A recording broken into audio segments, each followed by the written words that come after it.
The world was soft and dark, a gentle, breathing space nestled in the earth.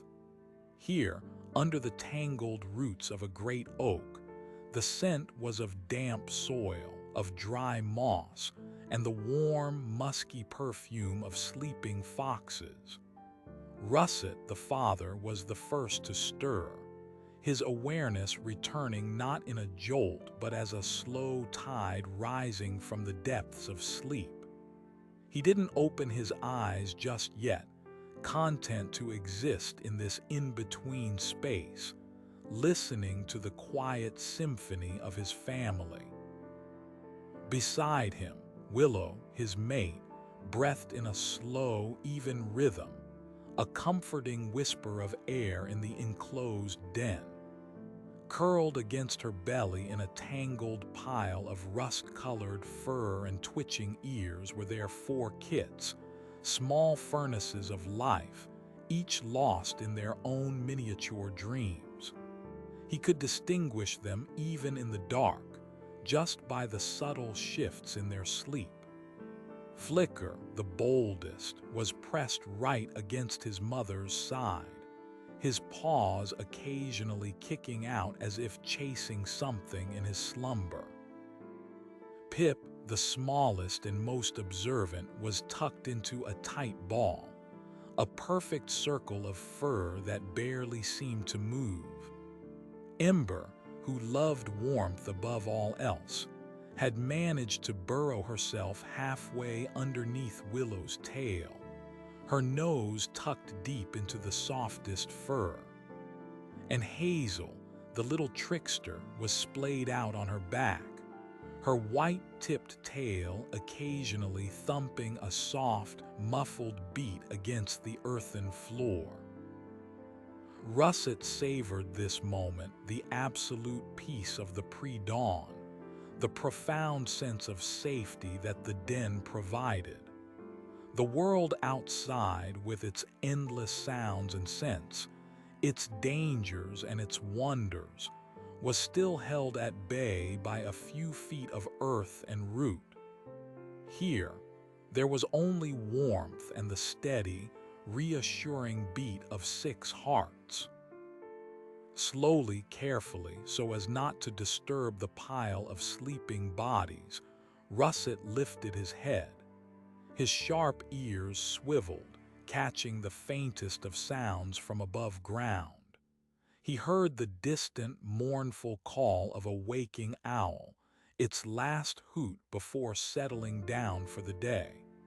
He heard the skittering of a tiny shrew in the leaf litter near the den's entrance.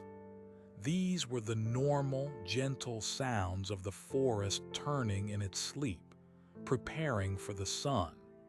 He could smell the subtle change in the air, too.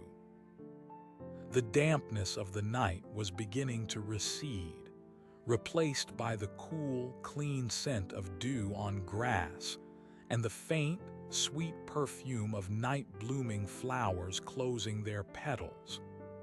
A sliver of pale gray light was just beginning to touch the edges of the den's entrance, a promise of the morning to come. Russet rose to his paws in a single, fluid movement, his body lean and strong.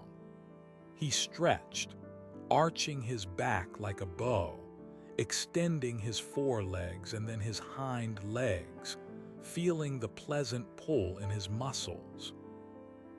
The movement was silent, practiced, the grace of a creature perfectly at home in its own skin. He padded softly towards the entrance, his paws making no sound on the compacted earth. As he reached the opening, he paused, his black nose twitching, reading the morning air like a storybook. He smelled the pine trees on the ridge, the wet stones of the nearby stream, the faint, lingering trail of a rabbit that had passed by hours ago. Everything was as it should be. The air was calm, safe. Behind him, Willow began to stir. Her sigh was a soft puff of warm air, and she uncurled herself with a gentle groan, her amber eyes blinking open. She looked first at her kits, a quick instinctual check, her gaze lingering on each one for a heartbeat. Seeing them safe and sound, she turned her head towards Russet, her look a silent question. He met her gaze and gave a nearly imperceptible nod. All is well. She trusted his judgment completely. She began to groom herself, her long pink tongue working methodically through her thick, beautiful fur, smoothing and cleaning, a ritual of quiet domesticity. The rasping sound was comforting, a familiar part of their morning routine. The movement and the soft sounds finally began to rouse the kits. Flicker was the first to wake, as always. He stretched with an exaggerated yawn, showing a tiny row of needle-sharp teeth, and then immediately tried to pounce on his sister Hazel's twitching tail. Hazel, still half asleep, yelped in surprise and batted at him with a clumsy paw, and soon the two were engaged in a sleepy, tumbling skirmish, a silent wrestling match that was more play than fight. Pip uncurled himself slowly, his large, dark eyes taking in the scene with a serious, thoughtful expression. He blinked a few times as if adjusting to the very concept of being awake, and then sat up, his ears pricked forward, listening intently to the world outside. Ember was the last to move. She emerged from under her mother's tail with a little sigh, reluctant to leave the cocoon of warmth. She shook her head, sending a shower of loose dirt from her fur, and then padded over to Willow, nudging her head under her mother's chin, seeking a final moment of comfort before the day truly began. Willow licked Ember's head fondly, her rough tongue arranging the fur on her daughter's brow. Then, with a gentle nudge, she encouraged her kits towards the den entrance where Russet waited patiently. It was time. The sliver of gray light had softened into a gentle, pearlescent glow, and the air now carried the first hints of the sun's warmth. Russet led the way, emerging from the tunnel into the dim morning light. The world that greeted them was painted in shades of silver and green. Dew clung to every blade of grass, each one a tiny, perfect jewel. A spider's web strung between two ferns was a masterpiece of intricate design, its silk threads outlined with microscopic droplets of water. The air was cool on their fur, and the kits shivered, pressing close to their mother's side for warmth. They stood for a moment at the edge of the sheltering oak roots, their senses overwhelmed. For the young foxes, every morning was a new discovery. They had only been venturing outside the den for a few weeks, and the sheer scale of the world still filled them with a mixture of terror and excitement. Russet's presence was a calming anchor. He stood perfectly still, his head held high, his ears turning like sensitive instruments, his nose constantly sampling the breeze. He was teaching them without words the most important lesson of the forest: to be still, to watch, and to listen. He wanted them to learn the rhythm of their home, to understand its language. He twitched an ear towards a sound, and Willow gently guided the kit's attention in the same direction. It was a woodpecker, its rhythmic tapping echoing through the quiet trees, a steady drumbeat to greet the dawn. Then a different sound, a frantic chattering from high in the branches of the oak. A red squirrel, annoyed at their presence, scolded them from its high perch, its bushy tail flicking in irritation. The kits watched, fascinated. Pip, ever the curious one, took a hesitant step forward, his nose pointed towards a large, iridescent beetle that was making its slow and ponderous way across a patch of moss. The beetle's shell shone with metallic blues and greens, a tiny, moving gem in the soft light. Pip crept closer, his belly low to the ground, his body wiggling with a hunter's instinct he didn't yet fully understand. He was about to pounce when Hazel, in a burst of playful energy, bounded past him and landed right on his tail. Pip let out a surprised yip, and the beetle, alerted by the sound, froze for a moment before scuttling under a leaf, disappearing from view. Pip looked at his sister with an expression of pure indignation, but Hazel simply wagged her tail and nudged him with her nose, an invitation to play that he couldn't resist. Soon all four kits were tumbling in the damp grass, their earlier sleepiness replaced by a boundless, youthful energy. They chased each other in circles around the base of the great oak, their soft yips and growls muffled by the dew-laden clover. Flicker, ever the leader, would initiate a game of King of the Mossy Rock, scrambling to the top of a low, flat stone and daring his siblings to dislodge him.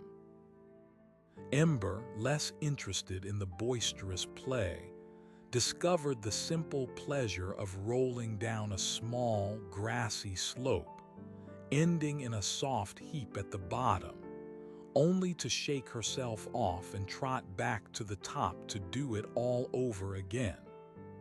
Willow watched them with a fond, protective gaze, her head resting on her paws, her eyes missing nothing. She would occasionally intervene with a soft bark if their play became too rough, or nudge a straying kit back towards the safety of the clearing. Russet, meanwhile, continued his silent vigil, his senses extending far beyond the small circle of their play. He was aware of the scent of a deer that had passed through the meadow an hour before sunrise, the way the wind whispered differently through the pine needles than it did through the oak leaves, the subtle shift in temperature that signaled the sun was about to break over the horizon. He was the guardian, the watcher, the silent keeper of his family's safety. As the first direct rays of sunlight pierced through the canopy, the forest transformed. The silvery dew world ignited with color. The drops of water on the spider's web became tiny prisms, scattering rainbows in every direction. The moss on the oak roots glowed a vibrant, almost electric green. The air warmed perceptibly, and a gentle steam began to rise from the damp earth. The kits paused their games, mesmerized by the change. Ember, true to her name, found the very first patch of sunlight that touched the ground and immediately curled up in it, soaking in the warmth, her eyes closing in contentment. The others, drawn by her example, soon found their own patches of sun. The warmth felt wonderful on their thick coats, a comforting heat that seeped deep into their small bodies. They sprawled out in various states of relaxation, their bellies exposed to the morning sun, their playfulness temporarily forgotten in favor of this simple, profound pleasure. Russet and Willow joined them, lying down a short distance away, positioned so they could watch both their kits and the surrounding forest. The family lay together in a quiet tableau, a small island of warmth and peace in the vast, waking woods. After a while, a new sensation began to stir within the kits: hunger. It started as a faint, hollow feeling but soon grew into insistent pangs. Pip was the first to act on it, padding over to Willow and nudging at her belly, whining softly. The others quickly followed suit, and soon Willow was surrounded by a squirming, demanding pile of fluff. She rolled onto her side with a resigned sigh, allowing them to nurse. This was another of the day's important rituals, a time of quiet nourishment and connection. Russet watched them, his heart swelling with a fierce, quiet pride. The sight of his mate and his kits, safe and fed, was the very center of his world. While they nursed, he rose again and began a more thorough patrol of their immediate territory. He moved with a silent, purposeful tread, his path weaving through the ferns and around the ancient stones that dotted the forest floor. He refreshed the scent markers on the edges of their domain, a clear message to any other foxes that this place was taken, this family was protected. It was a silent conversation with the world, written in a language of scent and sign. When the kits had finished nursing, they were sleepy and content, their bellies full and round. Willow gently licked each one clean, her tongue firm but gentle, until their coats were smooth and glossy once more. Now the real lessons of the day could begin. Russet returned from his patrol and gathered the kits with a flick of his ears. It was time for a trip to the stream. For the kits, this was a grand adventure. The stream was only 100 yards away, but the journey was filled with 1,000 new smells and sounds. Russet led the way, with Willow bringing up the rear, herding her curious and easily distracted offspring. Flicker, of course, darted ahead, trying to keep up with his father, his nose to the ground, sniffing at every new and interesting scent. Hazel dawdled, pouncing on crinkling leaves and batting at the dangling fronds of a fern. Pip walked slowly, his eyes wide, trying to see everything at once. The way the light filtered through the leaves, the slow crawl of a snail on a mushroom cap, the flitting of a small yellow bird from branch to branch. Ember stayed close to her mother's side, her steps hesitant, her small body pressed against the reassuring warmth of Willow's leg. They could hear the stream before they could see it, a gentle, burbling murmur that grew louder as they approached. The air grew cooler and damper, and the scent of wet earth and stones became stronger. Russet paused at the edge of the trees, letting the kits take in the sight. The stream was not wide, but to them it looked like a great river. The water, crystal clear, tumbled over smooth, gray stones, creating little ripples and eddies that caught the sunlight and shattered it into 1,000 glittering fragments. Water striders danced on the surface, their long legs making tiny dimples in the water. The kits stared, mesmerized. They had never seen so much moving light before. Russet padded down the gentle slope of the bank and lowered his head to drink. The kits watched his every move. He showed them how to lap the water, his long tongue flicking in and out, barely disturbing the surface. Willow then led the kits to the water's edge.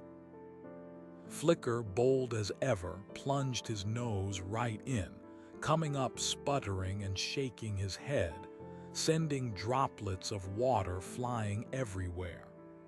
Hazel, ever the copycat, did the same, and soon the two were playfully splashing each other in the shallows. Pip was more cautious. He approached the water slowly, sniffed it, and then delicately dipped his tongue in, his eyes wide with the new sensation of the cold, clean taste. Ember waited until her mother had drunk her fill, and then drank beside her, reassured by her presence. After they had all quenched their thirst, the stream offered new lessons. Russet pointed with his nose to a small fish, a minnow, hovering in the current.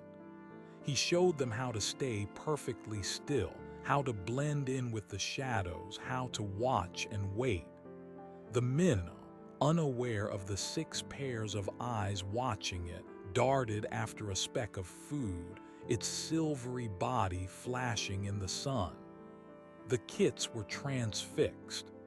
This was the essence of the hunt, a lesson in patience that they would need to master to survive.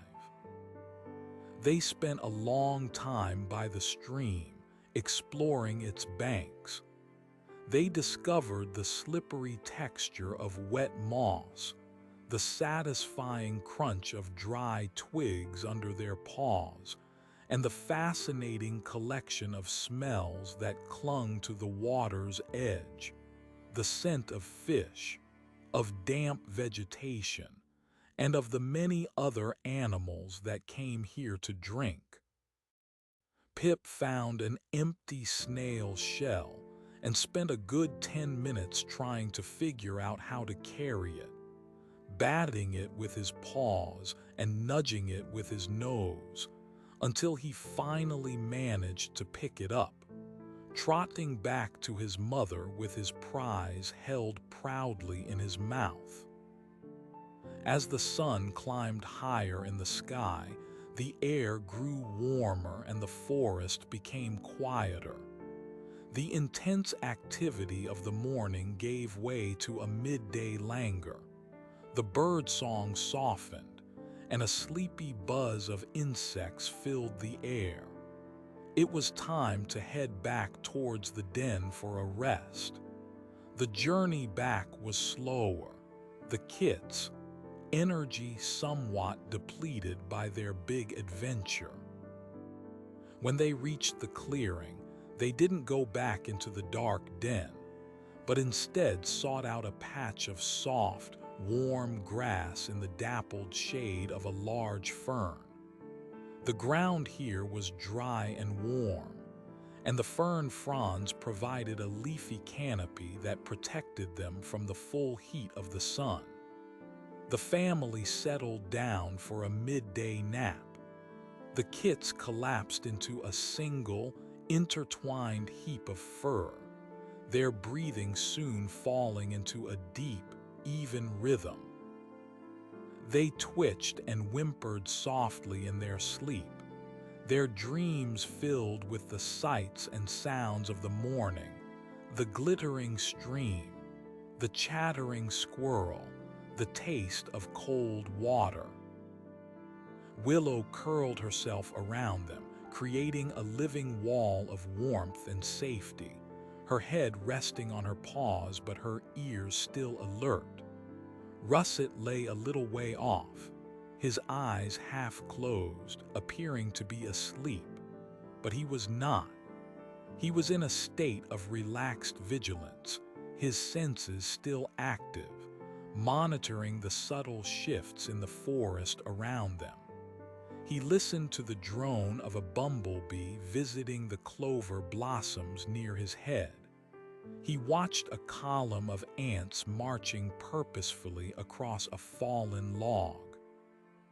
He felt the direction of the breeze on his fur and noted how it carried the scent of sun-baked pine needles from the ridge. This was the quiet time of the day, a time for rest and observation, for absorbing the lessons of the morning. The kits needed this sleep to grow, their small bodies converting their mother's milk into bone and muscle, their brains processing the flood of new experiences. Even in sleep, they were learning, their minds forging new connections, building a mental map of their world. The sun moved across the sky, its light filtering down through the leaves in ever-shifting patterns. A shadow of a passing cloud would momentarily cool the air, and then the warmth would return. A gentle breeze would rustle the fern fronds above them, making them dance and sway, creating a hypnotic, shimmering light on the sleeping kit's fur. It was a perfectly peaceful scene, a small moment of grace in the untamed wilderness. Time seemed to slow down, measured only by the lengthening of the shadows and the slow, deep breaths of the sleeping family. Russet watched a ladybug crawl slowly up a blade of grass, its bright red shell a stark contrast to the sea of green. It reached the top, paused for a moment as if contemplating its next move, and then opened its wings and flew away, a tiny, disappearing speck of red. The world was full of these small, quiet dramas, and Russet was a patient and appreciative audience. He knew that survival depended not just on strength and speed, but on this kind of quiet, deep awareness, on understanding the interconnectedness of everything in the forest. This was the wisdom he hoped to pass on to his kids, a legacy of knowledge that was far more valuable than any hunting ground. After what felt like a long, warm eternity, the kits began to stir again. They woke up in the same way they had in the den, slowly and then all at once. Flicker was the first to sit up, blinking in the bright afternoon light. He stretched, yawned, and then, seeing his siblings still asleep, decided it was the perfect opportunity for a sneak attack. He crept towards the sleeping pile, his body low to the ground, and then launched himself into their midst with a playful growl. The pile erupted into a chaotic flurry of paws and tails and surprised yips. The afternoon nap was officially over. Their energy renewed, they began to play again, but their games were different now. They were practicing the skills they had observed in their parents. They stalked each other through the tall grass, their movements still clumsy and uncoordinated, but filled with a serious intent. They practiced their pounce, leaping at blowing leaves and unsuspecting beetles. Flicker managed to catch a large, slow-moving grasshopper, holding it delicately in his mouth for a moment before letting it go, more surprised by his own success than the grasshopper was. Willow and Russet watched their practice with quiet approval. They let them explore, let them make mistakes, intervening only if they strayed too far or if their play turned into a real squabble. They were learning the rules of being a fox, how to move silently, how to use their senses, how to interact with their siblings. They were learning about hierarchy, about when to be assertive and when to yield. Hazel, with her quick, nimble movements, was a natural at dodging and weaving, while Pip, with his keen eyes, was the best at spotting things that the others missed. Ember, who disliked confrontation, often acted as the peacemaker, nudging her way between two squabbling siblings until they forgot what they were fighting about. Russet saw the beginnings of their adult personalities forming, the unique strengths that each of them possessed. He knew that the forest would test them in different ways, and they would each need to draw on their own particular talents to thrive. As the afternoon wore on, the light began to change again. The harsh brightness of midday softened into a warm, golden glow. The shadows grew long and stretched out like dark fingers across the forest floor. The air began to cool, and the birds, who had been quiet during the heat of the day, began to sing again, their evening songs filling the woods. This was the magical time, the time between day and night, when the forest seemed to hold its breath. It was also the time when the predators of the night began to stir. Russet's posture changed. His relaxed vigilance sharpened into a more focused alertness. He stood up and sniffed the air, his nose pointed in the direction of the prevailing wind. The scents of the evening were different from those of the morning. There was the smell of cooling earth, of night-blooming jasmine just beginning to open its petals, and something else, the faint, musky scent of a badger beginning to stir in its set on the other side of the ridge.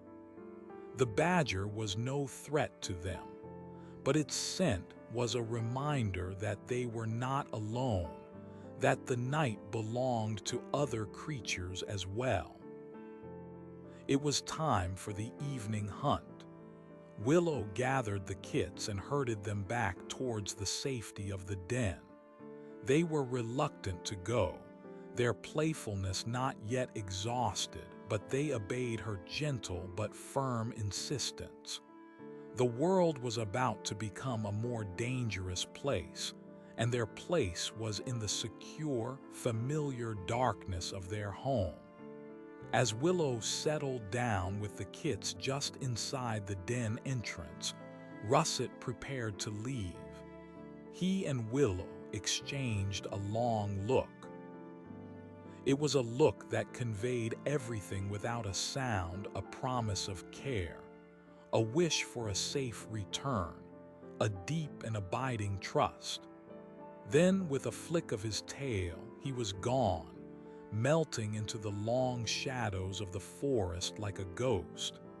He moved with a speed and silence that was breathtaking. His paws seemed to barely touch the ground as he flowed through the undergrowth, his russet coat a perfect camouflage in the fading light. His senses were fully engaged, every nerve ending alive to the world around him. He was no longer just a father and a mate. He was a hunter, a provider, a creature of instinct and skill. His first stop was the meadow that bordered their woods. The grass was long here, and it was a favorite feeding ground for mice and voles. He found a position downwind behind a thick clump of wildflowers and became utterly still. He was a statue of a fox, only his ears moving, swiveling to catch the faintest rustle in the grass. Patience was the key. He could wait for minutes, for an hour if necessary, his body relaxed but ready to spring into action in a fraction of a second. He listened to the chirping of the crickets, the rustle of the wind in the long grass, and beneath it all, the tiny, almost inaudible sounds of small creatures moving about their business. He heard the faint gnawing of a vole on a plant stem. He pinpointed the sound, his head cocked to one side. He shifted his weight silently onto his back paws, his body coiling like a spring. Then he leaped. He went straight up into the air, an arc of beautiful, controlled power, and came down with his front paws together, pinning the vole to the ground. The end was quick, a single, efficient bite.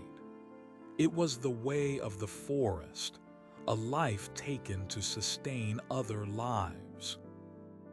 He did not eat his catch. He picked it up gently and carried it, his mind already on the next part of his hunt. His family was waiting. He continued along the edge of the woods, his path taking him towards a patch of wild raspberry bushes he had discovered a few days earlier. The berries were ripe, and their sweet scent filled the air. Foxes were omnivores, and these berries would provide a welcome supplement to their diet. He ate a few himself, the sweet, juicy burst of flavor a pleasant sensation, and then carefully picked several clusters, holding them delicately in his mouth so as not to crush them. With his mouth now full, he turned for home, his pace quick and purposeful. He took a slightly different route back, a precaution he always took, never wanting to create a clear trail that a larger predator might follow back to his den. He moved through the twilight, a silent, red shadow carrying sustenance for his family. When he arrived back at the clearing, the first stars were beginning to appear in the deep blue of the sky. He called out with a soft, low bark, a signal to let his family know it was him. Willow appeared at the den entrance, followed by 4 small, curious faces. He trotted to the center of the clearing and laid his offerings on a flat stone. The kits tumbled out of the den, their hunger reignited by the scent of fresh food. Willow tore the vole into smaller, manageable pieces, ensuring that each kit got a share. They fell upon the food with tiny, ferocious growls, their table manners completely absent. They gobbled down the meat and then turned their attention to the berries, licking the sweet juice from the stone and from each other's faces. It was a messy, chaotic but joyous meal. Russet and Willow ate their own share, their hunger sated not just by the food, but by the sight of their healthy, thriving offspring. After the meal, there was a final burst of activity. The kits, their bellies full, engaged in one last gentle game of tag under the rising moon. The moon was nearly full, and it bathed the clearing in a soft, silvery light, creating a world of stark shadows and pale highlights. Their play was quieter now, their movements less frantic, their energy finally beginning to wane. A great horned owl hooted from a distant tree, a deep, resonant call that seemed to make the very air vibrate. The kits paused their game, their ears pricked, listening to the powerful, unseen presence. It was a sound that instinctively commanded respect, a reminder of the wildness of the world they inhabited. Willow decided it was time. With a series of soft calls and gentle nudges, she began to herd them back towards the den. One by one, they disappeared into the darkness of the entrance tunnel, their small forms silhouetted for a moment against the moonlight before vanishing into the earth. Willow followed them in, and Russet remained outside for a few more minutes, taking one last survey of the night. The air was cool and filled with the sense of the forest at night, damp earth, blooming flowers, and the clean scent of the wind blowing down from the high ridges. The symphony of the crickets and katydids was in full swing, a pulsating, rhythmic chorus that was the very heartbeat of the summer night. He was content. His family was safe, fed, and sleeping. The territory was secure. He had done his duty as a father and a provider. He turned and padded silently into the den. The air inside was warm and thick with the smell of sleeping foxes. He could hear the soft, even breathing of his mate and kits. He found his usual spot beside Willow, circled once, and then curled himself into a tight ball, his nose tucked under his bushy tail. The sounds of the night forest faded into a distant murmur. His awareness softened, the sharp edges of the day dissolving into the gentle blur of encroaching sleep. In the warm, safe darkness of the den, surrounded by the steady breathing of his family, Russet drifted off, his dreams filled with the quiet, simple, and profound beauty of another day lived to its fullest in the heart of the ancient woods. The cycle of their lives was written in these simple, repeating patterns. The slow awakening in the dark, the first taste of the cool morning air, the lessons of the sunlit clearing, the adventure of the stream, the shared warmth of the midday nap, the focused intensity of the evening hunt, and the final, peaceful return to the safety of the den. Each day was a slight variation on the last, a familiar rhythm that was both comforting and essential. The kits grew with each passing day, their bodies becoming stronger, their minds sharper, their instincts more finely tuned. Flicker's boldness was slowly being tempered with caution, a lesson learned from a close encounter with a territorial blue jay that had dive-bombed him near its nest. Pip's quiet observation was turning into a remarkable ability to find things, the juiciest beetles, the sweetest roots, the most hidden mouse trails. Hazel's playful energy was being channeled into incredible agility, her ability to twist and turn in midair making her a difficult target in their wrestling matches. And Ember's gentle nature was balanced by a deep well of patience, allowing her to sit perfectly still for long periods, watching and learning while her more boisterous siblings exhausted themselves. One morning, Russet decided it was time for a new lesson. He led the family not towards the stream, but in the opposite direction, towards the edge of the woods where the trees thinned out and gave way to a vast, open meadow. The kits had never been this far from the den before, and they stuck close to their parents, their eyes wide with apprehension. The open space felt strange and exposed after the familiar shelter of the trees. The sky seemed immense, a vast blue ocean above them. Russet led them to the edge of the woods and made them sit and watch. From this vantage point, they could see the whole meadow laid out before them. They saw a herd of deer grazing peacefully in the distance, their tawny coats blending with the dry summer grass.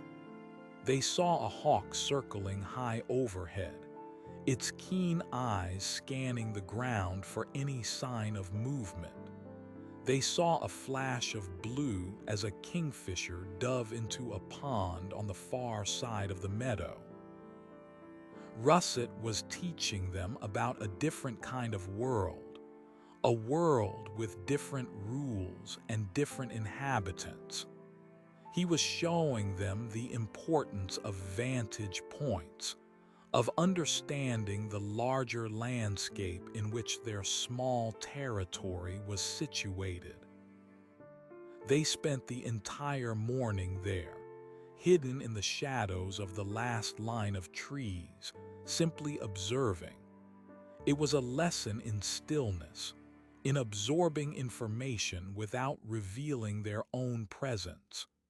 At first, the kits were restless, but as the time passed, they settled down, drawn into the quiet drama unfolding before them. They watched as a groundhog emerged from its burrow, its movements cautious and jerky as it checked for danger before scurrying out to nibble on some clover. They saw a line of wild turkeys strutting through the tall grass, their heads bobbing in unison. It was a world teeming with life, and for the first time, the kits began to understand that their forest was just one small part of a much larger, more complex tapestry. The experience stretched their minds, expanding their understanding of their place in the world. They were not just the family of the great oak, they were inhabitants of a vast and interconnected wilderness.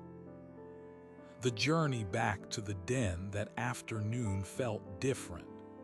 The familiar path seemed both safer and smaller than it had before. The kits looked at their home territory with new eyes, understanding it not as the whole world, but as their own special, protected corner of it. The lesson had been a success. Russet knew that he could not protect them forever. A day would come when they would have to leave the safety of the den and find their own territories, their own mates, their own way in the world. All he could do was prepare them, give them the knowledge and the skills they would need to survive and thrive. He had to teach them how to be foxes, how to be clever, how to be adaptable, how to be patient, how to be brave, and above all, how to be deeply and intuitively connected to the world around them. As summer began to slowly mellow into early autumn, the forest began to change. The vibrant greens of summer softened, and hints of yellow and gold began to appear in the leaves of the birch and maple trees. The air in the mornings had a new crispness to it, and the scent of damp earth was mixed with the dry, spicy scent of falling leaves. The sun slanted lower in Thesky, and the golden hour in the evening seemed to last longer, bathing the forest in a rich, honey-colored light. The kits were changing too. They were no longer the tiny, clumsy creatures they had been just a few months ago. They had lost their soft, puppy-like fur, and their coats were now the same rich, russet color as their parents'. They were almost as large as their mother now, their bodies lean and muscular, their movements filled with a new confidence and grace. Their lessons became more advanced. Russet and Willow began to take them on the evening hunts, not to participate, but to watch from a safe distance. The kits would lie hidden in a thicket, their bodies trembling with excitement and anticipation, as they watched their parents work together with a silent, seamless coordination. They watched Russet use the wind to his advantage, circling around his prey to approach from downwind. They watched Willow use her smaller size to flush a rabbit from a briar patch, driving it towards where Russet was waiting in ambush. It was a master class in hunting strategy, and the kits absorbed every detail, their young minds filing away the information for future use. After the hunt, they would all share the meal together, a family of skilled providers. The kits were now eating solid food almost exclusively, and their appetites were voracious. One evening, Russet decided it was time for Flicker's first real test. He took him on a hunt alone, just the two of them. Flicker was vibrating with excitement, his tail held high, his steps full of bounce. Russet led him to the edge of the meadow where they had watched the mice before. He showed Flicker how to find a promising spot, how to listen for the right sounds, how to become invisible in the tall grass. Then he stepped back and let Flicker try on his own. The young fox was a bundle of conflicting instincts. His youthful impatience urged him to rush in, but his father's lessons told him to wait. He tried to be still, but his tail kept twitching. He tried to listen, but the thumping of his own heart seemed to drown out every other sound. He made several clumsy, premature pounces, each one ending in failure as the mice scattered long before he got close. He was growing frustrated, his earlier confidence beginning to falter. Russet watched patiently, without interfering. He knew that failure was as important a teacher as success. Flicker had to learn this for himself. Finally, exhausted and disheartened, Flicker gave up and looked at his father with an expression of defeat. Russet walked over and nudged him gently with his nose. Then he demonstrated the technique again, but this time he moved in exaggerated slow motion, showing Flicker how to shift his weight, how to control his breathing, how to coil his muscles for the perfect spring. Then he stepped back again. Flicker took a deep breath, trying to mimic his father. He closed his eyes for a moment, focusing all his attention on his hearing. He filtered out the crickets, the wind, the sound of his own breathing. And then he heard it, the tiny, unmistakable rustle of a vole very close by. This time he didn't think. He let instinct take over. His body moved in a single fluid arc, a perfect echo of the move his father had shown him. He landed with a soft thud, and when he lifted his head, he had a small vole in his mouth. His eyes shone with a wild, triumphant light. He had done it. He had made his first successful hunt. He trotted back to his father, his head held high, and proudly laid his catch at Russet's feet. Russet praised him not with words, but with a thorough licking of his head and ears, a gesture of fatherly pride and affection that meant more than any sound could. They walked home together under the autumn moon, a father and his son, two hunters returning to their family. The small vole that Flicker carried was more than just a meal. It was a symbol of his passage into a new stage of life, a proof of his growing competence and his connection to the ancient lineage of his kind. The rest of the family greeted them at the den with excited yips and sniffs, and Flicker was the hero of the hour, his chest puffed out with a pride that was both touching and comical. He had taken his first real step on the long road to becoming a